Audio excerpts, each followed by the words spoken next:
Hello guys, good morning. तो कैसे हैं आप लोग। सुबह की शुरुआत मेरी बहुत ही ज़्यादा आलस और इस ऐसा लग रहा है कि हे भगवान, सुबह क्यों ही हो गई। ठंड तो अभी आने वाली है, अभी तो कुछ भी नहीं है, लेकिन चलो अब सवेरा हो ही गया है तो उठते हैं और अपने काम पे लग जाते हैं। सबसे ज़्यादा सोचने का टाइम भी मुझे सुबह उठते समय और रात को सोते समय ही मिलता है, क्योंकि पूरे दिन तो मुझे मशीन की तरह लगे रहना है। तो आज मैं सुबह सुबह ये सोच रही थी कि सबके ही रिश्तेदार खराब होते हैं। मतलब मैंने रील्स वगैरह में भी देखा है, पर्सनली भी मैं किसी से बात करती हूँ तो कोई भी ना तो रिश्तेदारों से इंटरेक्शन करना चाहता है, ना उनके साथ रहना चाहता है, ना तो उनके आसपास रहना चाहता है। सोच रही थी कि ऐसा क्यों ही है। और रिश्तेदारों में भी मेनली ताऊ और या फिर जो फादर्स की तरफ से हैं, उन रिश्तेदारों से ज़्यादातर मैंने देखा है कि इंटरेक्शन नहीं करने का है। लेकिन मामा वगैरह से या फिर सबकी नानी, मामा, मौसी सब अच्छे होते हैं, लेकिन चाचा ताऊ ये सब बुरे ही निकलते हैं।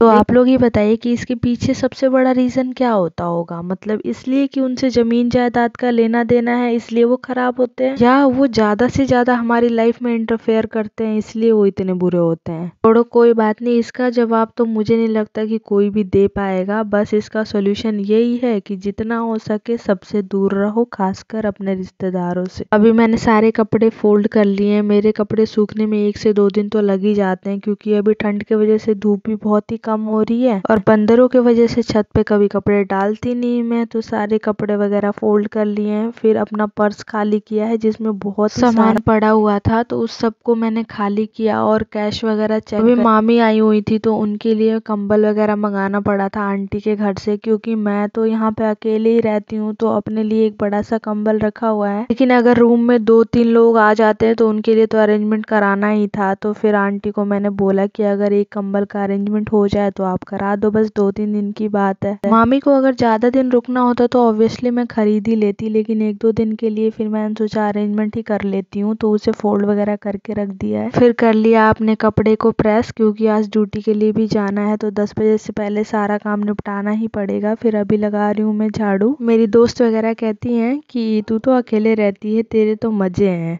हाँ, देख लो भाई किस तरह के मजे हैं।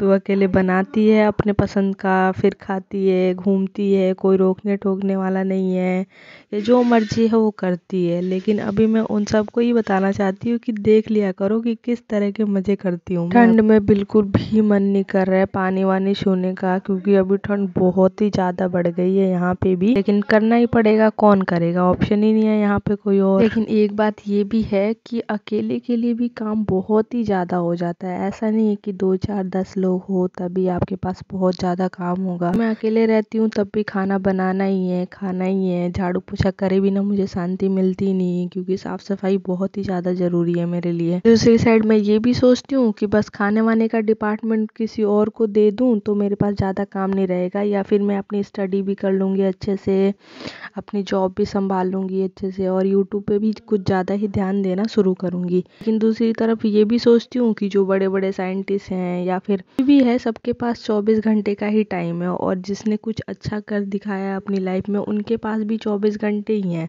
24 घंटे में उन्होंने अपना काम भी किया होगा, फिर जो स्पेशल उन्होंने किया है वो भी किया होगा। हमें भी कोशिश करना ही चाहिए कि 24 घंटे में अपना सब कुछ मैनेज करें। मुझे भी वैसे काम करने से या मेहनत करने से कोई दिक्कत तो नहीं है, लेकिन वही है, ठंड हो रही है तो सुबह उठने से बहुत ही ज़्यादा तकलीफ होती है कि यार ये क्या हो रहा है, क्यों उठना पड़ रहा है। लेकिन फिर मैं दूसरी साइड मम्मी के बारे में सोचती हूँ कि जब हमें स्कूल जाना होता था तो हमसे उठने से पहले मम्मी उठ के हमारा खाना, हमारा टिफिन, हमारा ड्रेस, हमारे जूते सब तैयार होते थे। और वैसे भी मम्मी को अभी तक इन सब कामों से छुट्टी नहीं मिली है, क्योंकि मेरे लिए तो वैसे नहीं, लेकिन भाइयों के लिए करना ही पड़ता है। तो जब मैं घर जाती हूँ तब मेरे लिए भी होता है। तो वही मैं सोच रही थी कि सब कामों से इतनी जल्दी छुट्टी तो बिल्कुल भी नहीं मिल रहा। अपने काम खुद ही करो तो ज़्यादा सही रहेगा, क्योंकि ये भी पता रहेगा कि कितनी मेहनत लगती है। तैयार वैयार होने के बाद मैं निकल रही हूँ सेंटर से। शाम को आने के बाद मैंने थोड़ी देर रेस्ट किया, उसके बाद बना रही हूँ अपने लिए खाना। सुबह का खाने में मैंने खाया था रोटी और सब्जी, चटनी और खीर वगैरह। उसकी वीडियो मैंने अलग से शॉर्ट्स वीडियो में डाली हुई है, तो प्लीज़ आप लोग चेकआउट कर लेना। लेकिन अभी शाम को मैं बनाऊंगी अपने लिए लिए एग पॉच और मैगी। एग पॉच क्या होता है, जैसे कि थोड़ा सा तेल डालो, उसके ऊपर एक एग डालो और इसको मतलब ज़्यादा नहीं पकाना, बस एक साइड से थोड़ा सा पकाना है और दूसरी साइड से ज़्यादा नहीं पकाना, बस एक बार पलट के और बस गैस ऑफ कर देना है। इसमें डालूंगी थोड़ा सा नमक और लाल मिर्च पाउडर, दैट्स इट। मुझे एग आइटम्स इतने ज़्यादा पसंद है कि मैं सोचती हूँ कि आने वाले टाइम में जब